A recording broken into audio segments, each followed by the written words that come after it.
Good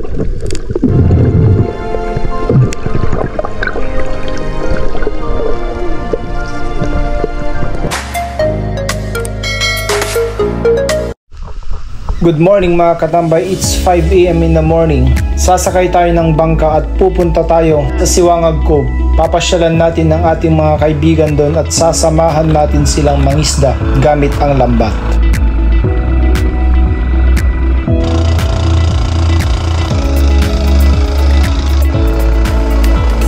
Makaraan ng 25 to 30 minutes na biyahe mga katambay, dumating na tayo dito sa Siwangag Cove. At dahil excited ako, sisimulan ko yan sa isang dive mga katambay. At eto na mga kasamahan natin mga katambay, nagsisimula na silang mangisda gamit ang lambat.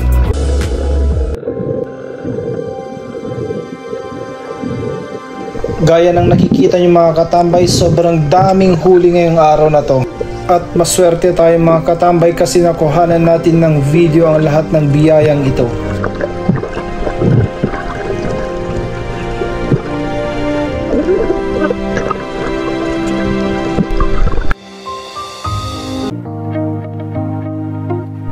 Pagkatapos may hango lahat ng huli mga katambay at pupunta na tayo sa Pampang para ayusin lahat ng huli ngayong araw na to. At eto na nga kami mga katambay, dumating na kami dito sa Pampang at tulong-tulong ang lahat para tanggalin lahat ng huli ng kanilang lambat. Tumulong na rin kami mga katambay para mas mapabilis.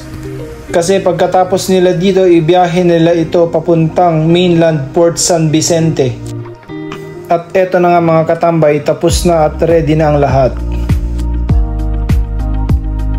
At dahil nandito na kami mga katambay, sinamantala na namin ang pagkakataong ito para makilala at makausap ang mga residente dito sa Siwangag Cove.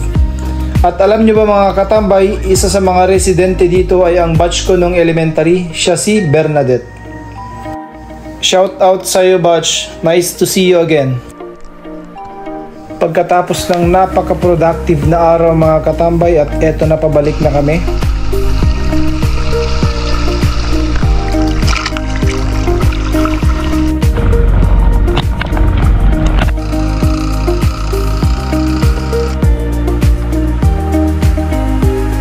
Dahil binigyan nila tayo ng kanilang huli mga katambay, magluluto tayo ngayon ng fried fish.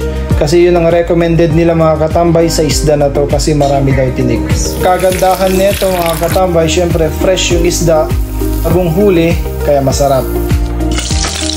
At eto na nga mga katambay, sobrang crispy, napakasarap, ready na. Gumawa pala ako ng sausawan natin dito mga katambay. Syempre nandyan ang pinakurat, sili, kamatis at green na sili at isang kalderong kanin.